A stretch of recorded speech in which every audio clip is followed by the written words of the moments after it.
get right to our next guest. You can catch him on Game Time Decision weekdays at 3 o'clock on FantasySportsNetwork.com. You can follow him on SportsRage on Twitter or check out SportsRageTV.com. We welcome in Gabriel Morency. How you doing, Gabriel? Always a pleasure, Matt. How you doing tonight? I am good. I'm good. Good time of the year, huh? You got baseball, NHL playoffs, NBA playoffs around the corner? Yeah, it's actually my favorite time of the sporting calendar. As much as of a football fan as I am, it's a close 1-2 for me with the start of the National Football League and college football and Major League Baseball playoffs. I love the end of September. The month of September is great and into October, but the weather kind of sucks and it's getting cold and winter's approaching. I don't think it gets any better than right now. I've got some great memories in the springtime with the NHL playoffs are great. The NBA playoffs, the NBA regular season kind of sucks, but the playoffs should be really entertaining. It's actually wide open this year. It's a great time of the year. Big fights, Kentucky Derby, can go on and on. Great time of the year. Looking at, we'll start. There's so many things to get to. Let's quick thought here. You're throwing out an NHL pick for the Cup, or do you normally do that, or you kind of just take it round by round, or what? Well, you kind of got to. I guess it's a Canadian tradition, right? Everybody throws their Stanley Cup predictions out there, but I've been watching a lot of the preview shows, or at least as much as I can, because I'm pretty busy. And I see the same boring, predictable picks over and over and over again, and nobody ever wants to go out on a limb. But I'll throw it out there, and I throw it out there every year, and I'm wrong every year by taking the San Jose Sharks. Yeah. But I'll go back to the well once again, so at least I can say I told everybody. So, listen, the Western Conference and the Eastern Conference as well, this new playoff format, and I didn't really think much of the new format during the regular season. I really didn't care, and I didn't really pay attention to who's going to play who as far as the implications were concerned. And to be honest, I didn't realize, just how fresh this was going to be and how it was going to shake things up. I mean, it's insane. Detroit and Boston haven't played in the playoffs since 1957. Hard to believe, but the Rangers and the Flyers haven't played since 1997 in the playoffs. And we have all these fresh matchups. It's going to be great. It's tough to say that San Jose are going to win the Cup when they're opening up with the LA Kings. But with that being stated, I'm just not, I would say Chicago, and I'm a big Blackhawk backer. I'm not a Blackhawk fan, but I have a lot of respect for the Blackhawks. I think the Blackhawks are probably the best team in hockey. But with that being stated, the fact of the matter is, they're banged up right now. And, Jonathan Toews could be one severe body check away from getting knocked out. We don't know what we're going to get from Kane coming back. There's a couple of, invariables with the Blackhawks that I can't buy into. So I'll take the Sharks. And I hate to be so damn predictable in the Eastern Conference because I think the Bruins are beatable. But, just because they are beatable doesn't mean they're going to be beat. So I'll say Boston and San Jose. Yeah, I was on that Shark bandwagon last year. I looked at the stats. I crunched the numbers of some key stats. I looked at these top save percentage guys in the league, the top face-off guys, and the top PK. I thought those were kind of three key stats. I based it on those stats. I went with the Sharks. Now Niemi's kind of taken a bit of a back step this year for the Sharks. But that said, that series last year was epic with the Kings, and each home team won every single game. This time around, San Jose has the home ice advantage. They have that rookie hurdle back off of injury as well. So I agree with you. I think San Jose can maybe surprise a couple of people out there. So I like that pick. All right, let's go to the NBA. Now, we talked about this with our buddy Dwight Walton in the last hour. Pacers get that number 1 seed. Does it help them at all in taking out Miami, or is it just heat to the finals? Well, it ultimately could. I mean, we can't forget. The fact is, the Miami Heat beat the Pacers in 7, and Game 7 was in Miami. The Miami Heat beat the San Antonio Spurs in 7 games, and where was Game 7? It was in Miami, and so was Game 6 for that matter. And thank God they're actually going back to the 2-1-1-1-1 format as opposed to the ridiculous format that they had with the 2-3-2 format in place. So they've gone back to the 2-1-1-1.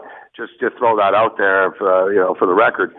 But I don't know, man. It's so frustrating. What kind of league do teams purposely not try to get the number one seed? It's so ridiculous. But what does it mean? Ultimately, I think the Miami Heat have problems. Now, I think the Pacers are going to get all they can handle from the Atlanta Hawks. All right. I don't think the Pacers. Earlier in the year, I was buying into what the Pacers were selling. They just have a hard time getting points. They rely too much on George.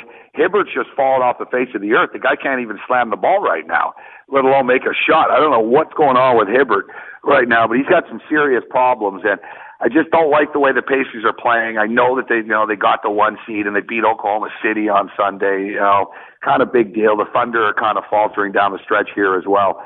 So I think the Pacers are vulnerable, but ultimately the Miami Heat, even though they aren't invincible, and I think they're gonna get split up after next year. I think they're gonna break up, and this is the end. They don't have that same fire. They don't have that same spark.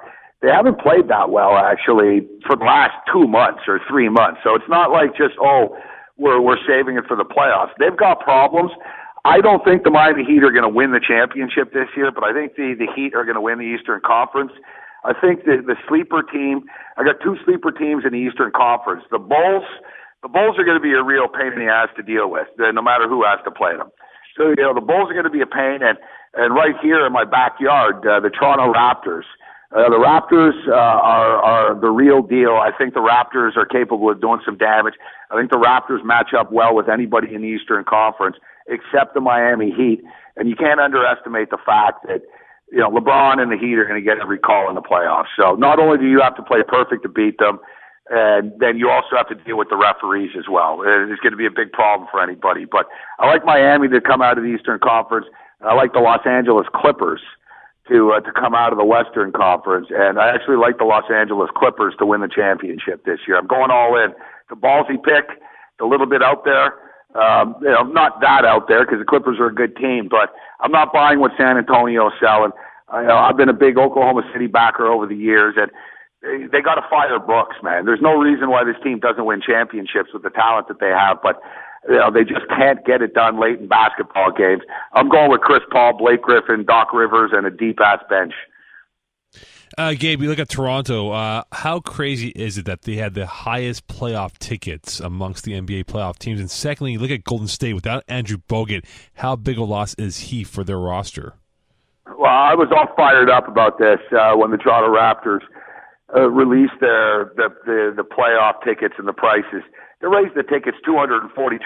It's absolutely obscene. It's the highest price in the NBA. I don't know where the Raptors get off and charging more money than the Miami Heat are. To put it in context, a courtside seat at the Toronto Raptors for Game 1. We're talking about Game 1 of the Eastern Conference playoffs here in the crap-ass NBA. Really? They're charging $1,800 for courtside seats, Mo. In context, Super Bowl tickets were $1,500. So, I think really, Maple Leaf Sports Entertainment actually has, they got big enough balls that they're going to sit there and say, let's jack it up 242%. It's absolutely disgusting. I guess, they missed out on the revenue with the Leafs not making the playoffs, and somebody's got to pay Defoe and Bradley salaries on TFC. But it's too bad that they pay the fans back like this. The Raptors have been terrible for so long. They have such a loyal fan base. They have the 10th highest attendance in the NBA, and it's been that way for a long time. And it's a college atmosphere at a Raptor game. It's not like a Leaf game where everybody is a rich banker from Bay Street and they're on their Blackberries all game.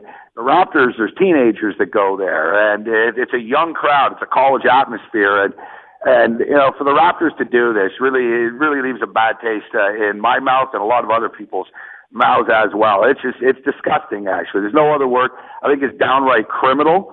I don't think they should be allowed to do it. The fact is, even as much money as they have, and this is just their greed factor, and which is never enough, as much money as they have, they still look for handouts.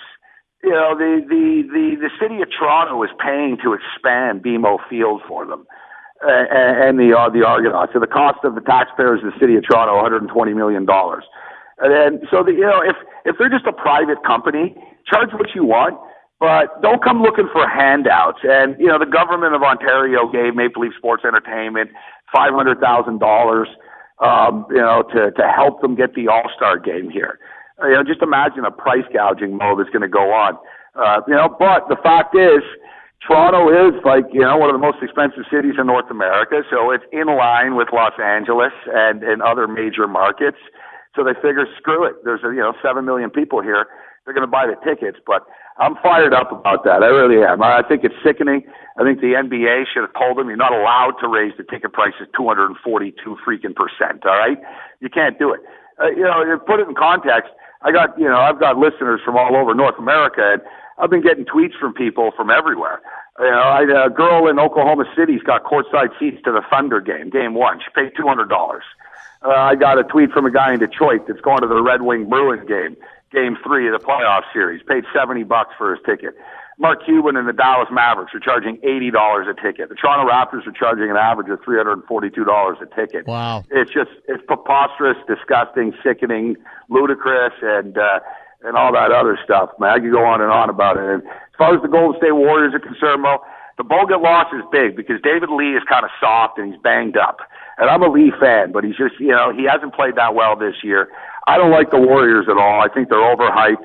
Just because Curry's a great three-point shooter doesn't mean the white team. I think Mark Jackson wants to coach the Knicks and get out of there, actually. Strange stuff. Scabberly, the assistant coach, got demoted to the D-League about a month ago, which is really strange as far as the timing was concerned. And then last week, Jackson fired one of the assistant coaches. How does that happen? How do you lose 2 assistant coaches, 3 weeks before the playoffs start in the NBA? You had a meeting with the owner. I think there's some behind-the-scenes friction with the Golden State Warriors, and I think the Clippers beat them down. It'll be a fun, entertaining series to watch, but I think the Clippers are too much for them. Gabe, Chad Johnson in Montreal, your thoughts? Is this a publicity stunt? Do you think he can crack this lineup and be part of the rotation? Well, you cover the Alouettes as well as anybody out there, Mo, and it actually angers me when I see the American perspective of it, sort of laughing. And he's a Pro Bowler. Why would he want to play there? And I think if anybody thinks that he's going to walk in off the street and make the Alouettes, they're sorely mistaken. But I think he still has some football left, actually. And how much of a distraction would he be? I don't know. He's not a bad guy. It's kind of ridiculous. You see him on Twitter, and with the girls and the dating stuff all the time. And I tweeted him. I said, "Hey, if you saw the women in Montreal, you'll want to make the Montreal Alouettes." That's motivation. If he's thinking, it's the CFL, just take him out, walk around St. Catherine Street, and trust me, he'll try harder and want to make the club. But we've seen. The fact is, you look at the Toronto Argonauts, who have had success. And the Argonauts, Mo and Matt, they've found success in bringing in American guys. They've found ways to tell these guys, listen, you can make some money and have some fun playing in this football league. And I don't know what the Alouettes would be willing to pay, Chad, but if you give him $150,000, as far he'd probably do it for the publicity alone. And I think he can help you. It's a big field, man. And put it this way, there's worse wide receivers right now in the CFL than Ocho Cinco, right? So I think I like it. I hope that it works out. I legitimately do. I really do hope that it works out. Gabriel Morency, you can check him out on FantasySportsNetwork.com, SportsRageTV.com, and of course Twitter.com/SportsRage. Thanks as always. Loved it. Hey, always a pleasure, guys. All right, there you go. That's Gabriel Morency himself. It's 12:47 here on TSN 690. Last segment to come. It'll be Jeff Erickson and RotoWire.com. Fantasy baseball. That's coming up next. Warriors.